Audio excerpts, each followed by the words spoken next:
on the next in the series of weekly Wednesday noontime poetry readings. I'm glad we have a good crowd here today. I've got a list of some of the folks who said they were interested in reading, but I think maybe since we're in a circle anyway and we're trying to make this communal, we'll go around the circle and just let everyone introduce themselves, and you can tell me at that point if you're interested in reading. I'll just quickly announce, you guys probably know this all better than I do, but of course this event is part of the Poemtown events that are going on all through the month of April in St. Johnsbury. Got one chair there, and make yourselves comfortable wherever you want to sit. So let's see, coming up, there's the Teen Poetry Slam on Friday, April 20th, 7 p.m. at Catamount Outback Art Space. And then the Junior Jam on Friday the 27th here at the Athenaeum, that's at 6 p.m. And then of course the grand finale, the Poemtown Poets Reading, Sunday, April 29th, 3 to 5 p.m. at Catamount Arts Gallery. Yeah, I recommend all of those events to you. I also want to mention, I think my colleague Adele is standing here in part because we talked last week about seeing if anyone who's part of this group today would want to continue the conversation over lunch at Bread and Butter afterwards. And if that's the case, Adele will make the phone call and reserve a table. So maybe can we get a quick show of hands to see who might want to... I'd like to do that. Yeah. As long as certain people don't show up. So, One person. A table for one? Two, three.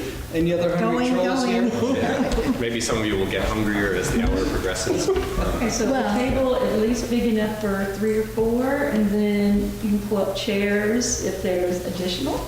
The tables are very big. Yeah. And a pot of coffee. Yeah. Big trestle tables. So, okay, so it sounds like, yeah, Adele. Thanks, Adele.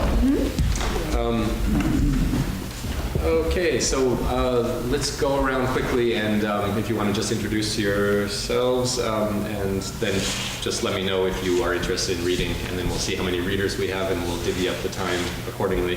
And I guess did I already introduce myself? Well, my name's Christian. In any case, I'm a librarian here. I'm also a translator, so if time allows, maybe I thought I would read some of the very short stories that I translated from Arabic, but actually we have a lot of That would be cool. a lot of folks here too. So, Steve Cahill, and I have a poem to read if there's time. all right. It's a narrative poem. It's 37 pages long. I'll go back time. Don't worry, Steve. Is there a haiku version? I'm Donna Otto, and I do have a little piece to read. All right, you said your name is Donna. Donna, okay. I'm Andy Otto. I'm here to listen. Okay. Jeannie Morris, here to listen and to read. Yeah, great. I'm Janice I, and I'm a consumer. Hi, I'm Vera Frost, and I'm going to read today. Okay. I'm Beth Champagne. I'm here to listen. I'm Jim Barrett, and I'm here to read and listen. And I'm Mike Farron, ditto for me. James Fraser Wyden. Yes, I'd like to read too, please. Pete Close. I'll read something short. All right. Okay, so it looks like we have one. We're missing some. Oh, hi. My name is Joe Godwin. I go by my muses, Nom de Plume Philo Ray, and I have one piece to read. 1, 2, 3, 4, 5, 6, 7, 8. So 8 of us. So that's yeah. Okay, so 45 seconds each. So I won't be too strict on time, but we do want to finish up by 1 o'clock or so, and we want to give everyone a chance to read. So, if we can keep it to around 5 minutes per person, Essentially. Yeah. And I don't know, does anyone have a burning desire to read first, or we could? I think Steve should read first. You think I should? Well, if it's 37 pages long, you better get started. Get it over You with. better practice for the night, Steve. Yeah. All right, this poem is called The Fingers of God. Mary Shelley designed a creature composed and constructed of stolen parts, a combination of cadavers, a composite of all people and things, a blend, a mix, a potpourri of attributes and skills and experiences of the people she used to create Frankenstein. When I was born, they say I had my mother's eyes, although my nose and ears and the chip on my shoulder came from my father's side. And so it went. My athletic ability came from how Grandpa played ball for a minor league team in a backwater town. My love of animals from the crazy aunt who had 27 cats and ate cat food herself. And my inquisitive mind from poking my nose into other people's business and reading too many strange books. And so in the end, and up until now, I'm parts and pieces of relatives, of people I've known, and places I've been, a yard sale pastiche of experiences, a kaleidoscope of color and sound, of songs I've heard and dreams I've had, which make the harmonics of life a little off-key. So, what is one to do to be made whole? To turn discord into melody and lyrics to get me all working in concert. They say lightning never strikes twice in the same place, but tell that to the charred oak on Belgian Ridge, which suffered 3 strikes in the last 7 storms. Tell that to lightning rods on churches and barns that burned down. Tell that to kite flyers and storm chasers who raced to stand in the path of electrical storms and see the bolts come down an ionized channel for a good air-to-ground strike. Tell that to the Indian tribes who watched the white streaks play in the sky and called them the fingers of God. Tell that to Mary Shelley, who connected her creation to an electrical charge and got herself a bestseller. Which is why, when cumulonimbus clouds tower up to 30,000 feet or more, and the top becomes the black anvil dome of an electrical storm on a hot summer night, I head for the old oak on Belden Ridge and sit there on the charged stump, waiting for the flash of light and the whip-crack sound of the fingers of God coming down to touch the crown of my head with a synchronizing life force which will finally set me free and let me become all that I've been waiting to be.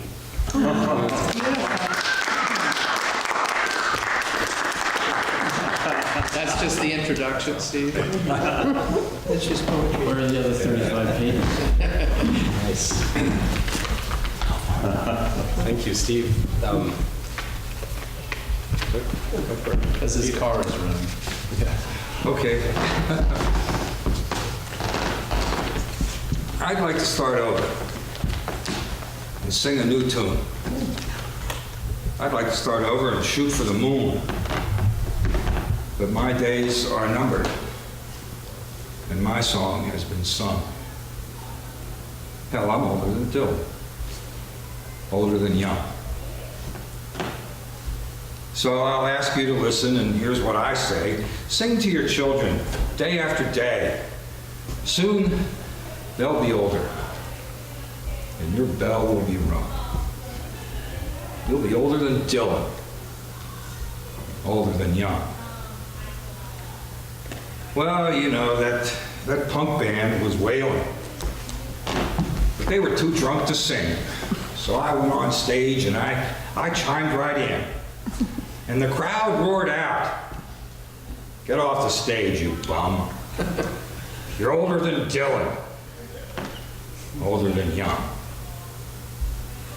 I said, well, look here, son. I says, you know, I invented the guitar. And I'm older than grunge. And you're damn right I'm older than Dylan, older than young. So, thank you for the music. Thanks for keeping it real. And thank you, Mr. Dillon. And thank you, Neil.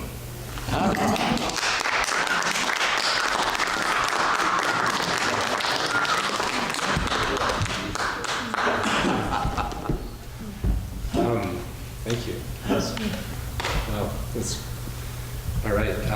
Anyone inclined to go next, or we can just work our way around the room? You could do the shoelace, and you're already doing shoelace. Well, I don't know. I feel like not that gender's everything, but it's nice in a poetry gathering to actually have so many male voices. But maybe we could hear from a female one. Do you want to? Yeah, sure.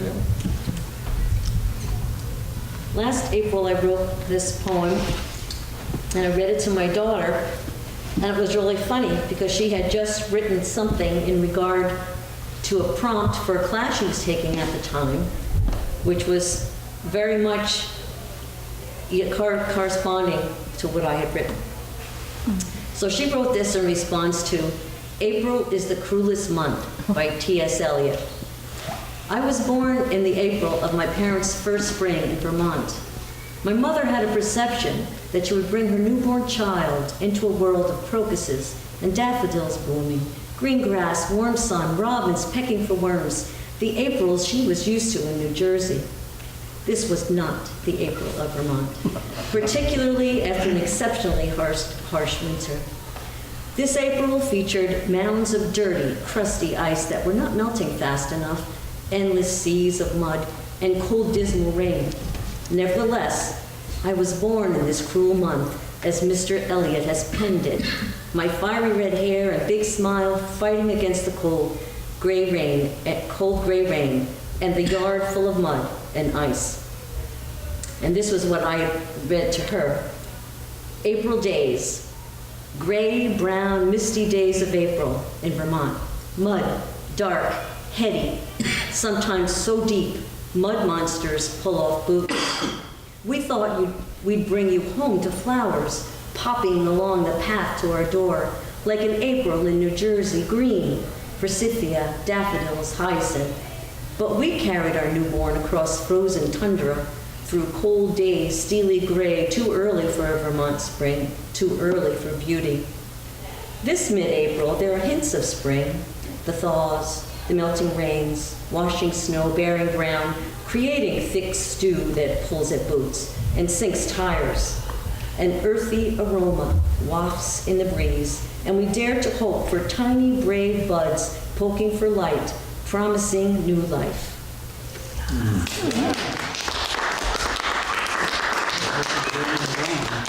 That's your daughter wrote that.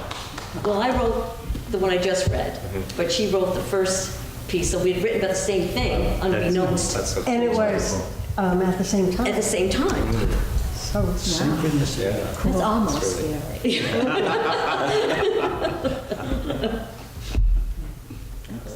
Nice. Anyone inclined to go next? I'll go.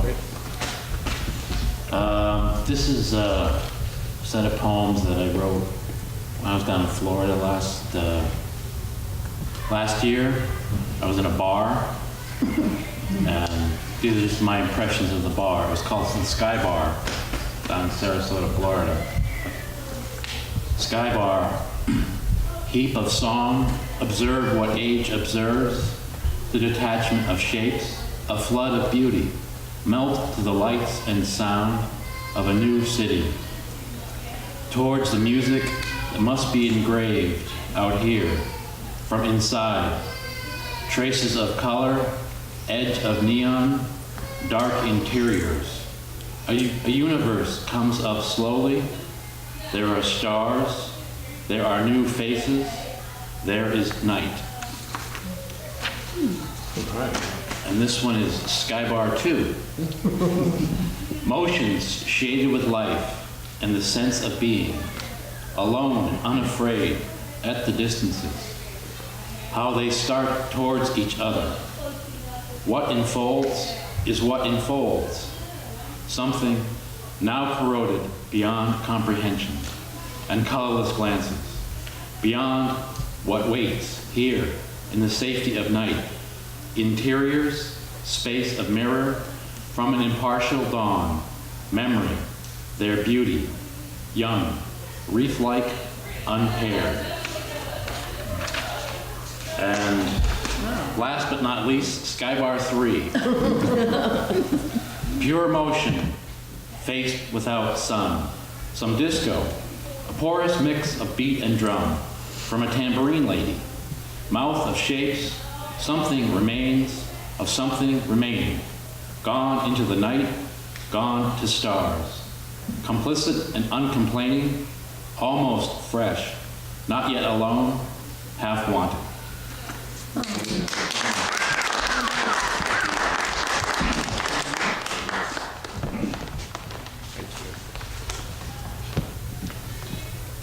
I'll do my pub poem. And my fellow drunk to the right has broken the topic. This one's called McGillicuddy's. Is that all right if I jump in? Yeah, sure, please. Because I'm not female, I know that. But McGillicuddy's Irish Pub, a place that feels like home, a little too much like home. The worn wood floors, the vinyl top stools, bottles along the wall, the smell of stale beer in the air, the whole damn thing is saying to me, don't stay too long at the fair. I go to McGillicuddy's for the sports. It's the best sports bar in town. I go there to watch my teams. I root them on to victory. They've got nice specials at McGillicuddy's. Half-price burgers, Sunday, the friendliest bartenders, the nicest patrons. Watch them rack them up. But I should not go to McGillicuddy's. I should not go there much. If I go to McGillicuddy's, I should not stay into the night. For I have lived in Irish pubs. I've drunk more than my share. I have puked in Irish pubs. I've made the people stare. Kevin pours my cranberry and soda. He adds the lime without asking. I've come here way too often. He passes my fruit drink to me under dripping beer taps. I read his mind clearly. He's thinking, I'll be drinking the real stuff soon.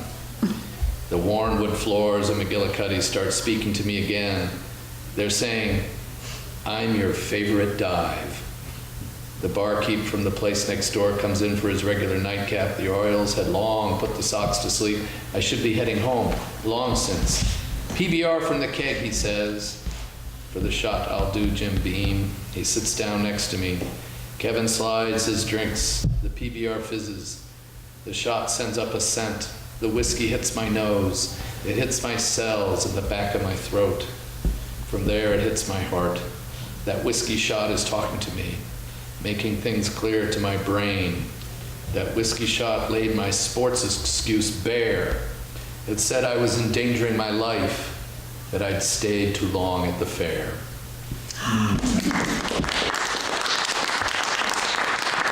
That's McGillicuddy's. They're actually, that's kind of I am a quarter Irish, so I come by all this naturally, but that actually is sort of a fabled name for me in the Irish realm. But there was a McGillicuddy's bar in Montpelier, and that is actually based on a true story. They've since changed the name. If you want, I'll just read one, a quick one. Sure. Yes. Yeah. And then we'll have time to get to the other 35 pages of Steve's. I don't know where to go from McGillicuddy's now. That sort of set the tone. I've written about alcohol before, but I don't know. Okay. I have sat where you are now. This hung in Montpelier last year. I don't know if this is the exact form. It might have changed a little bit.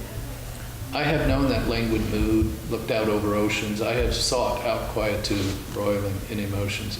I have put my back to world to focus on my art, while the world in eddy swirled, I've languished in my heart. I have sat where you are now, remembering where we were. The night sweet Venus showed us how, and we failed to demur. Can you speak up, please? Yes. Yes. On the next one? On the next one?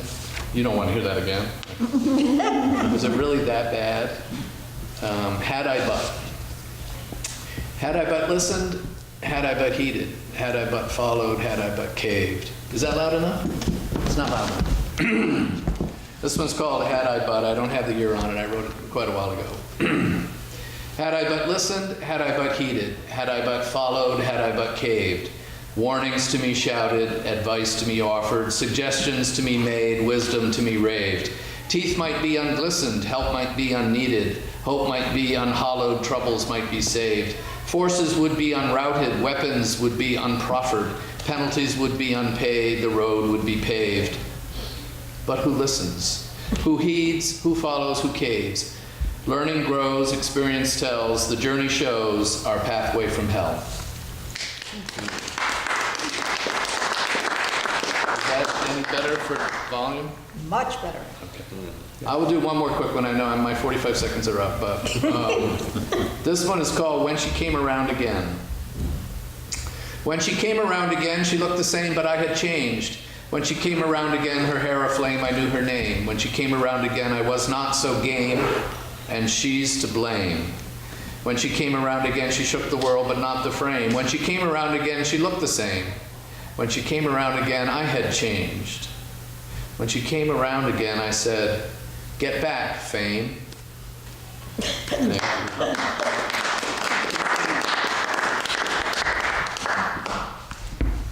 Who wants to read next? Here, you want?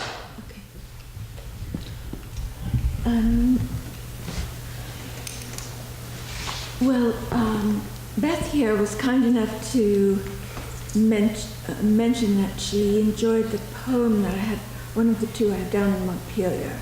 So I'm going to read that first, but I hope I can project my voice loud for you. Me too.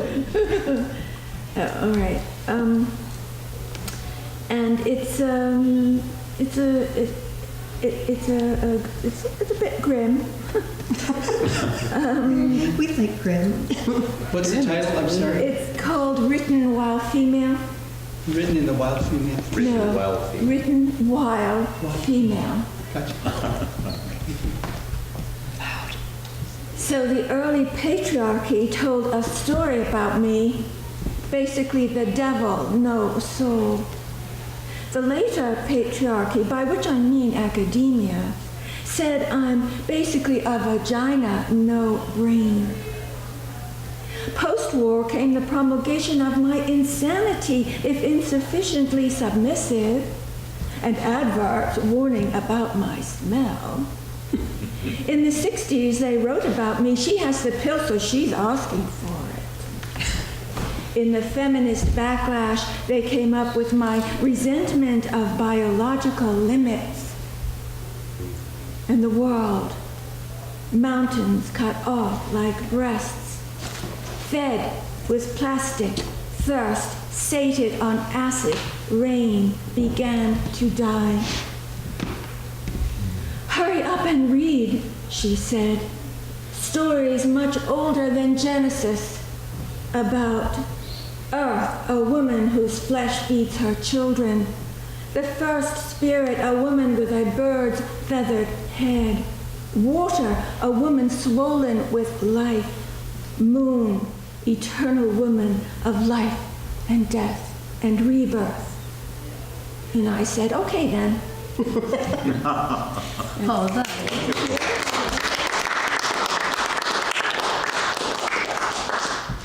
With pleasure. Thank you. Well, That's okay. I've just had a little poem accepted down in Gainesville at the university there, and its occasion was the purchase of my camp in Wolcott, Vermont that I used to have. It's called Deed. Speak up. Me? Deed. Wolcott, Vermont. The mice and their A-frame, sold by G, whose city bride refused to weekend off the grid. In my hand, an ounce of paper, phantasmal anchor to this floating, shrugging land. The children of mating galaxies invest in measuring tapes, while overnight, on windows the busy ice draws finely calculated fractals for the sun to drink. Winters at camp, a short visible hour carried on the wings of the 1,000 ravens of the east, each landing life's wide hunger between somebody's rock stream and trees legally assigned to me. I note on their bark long dead bees' red blazes, cracked by the tranquil, unheard birth of rings, and wake to news of M down the dirt lane past the ladies' tresses orchids, shot by a neighbor, gone unwell from M's violations of their shared penciled quantum, a sum in any event, unsensed by the woods, except as another intemperate species complaint against dark hills that have survived the scat and scratchings of desire, boundaries of piss and song as ineluctable to their authors as our inks and signatures to us, exchanged by sure appointment.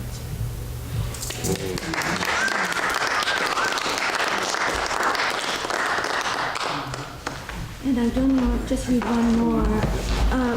Last week I just read Moon. But this Moon poem, I have to say, I hadn't looked at it for a very long time. I had no idea why. I think someone else had read a Moon poem. Yeah. Was it you, Jean? And I said, oh, I have a Moon poem, so I'll read that one. But I hadn't looked at it, and then reading this one poem last week, I realized I'd never really addressed the underlying thing in it, so I decided to work on it during this past week.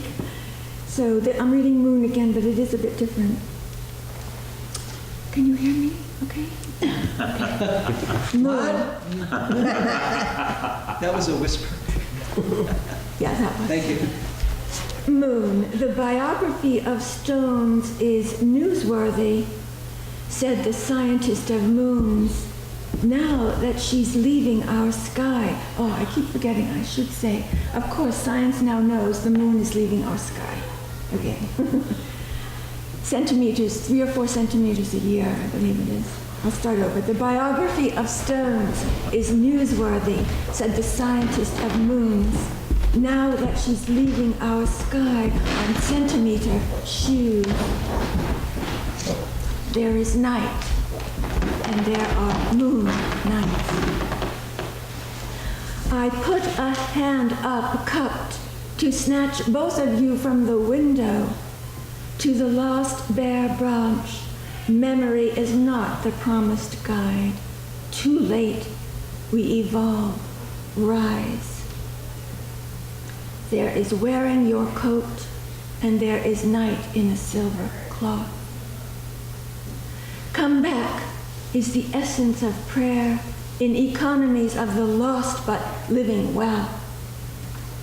There is living well, and there is the well.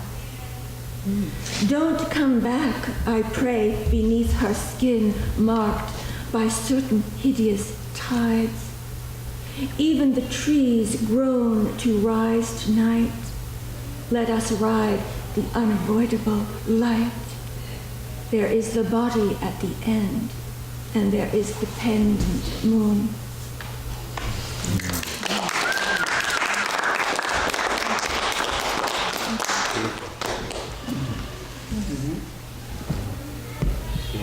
Sure. As some of you know, my pen name is Philo Ray, and I've been writing for the past 8 years, almost exclusively in a form that I've coined the term ortsels. And at the end of last year, at the end of 2017, I began writing, instead of the 14-syllable ortsel, which is 7 syllables, 4 and 3, I began writing in ortselans, which are 7 syllables, 7, 4, and 3. So instead of a 14-syllable, I could say verse, it's a 21-syllable verse or poem.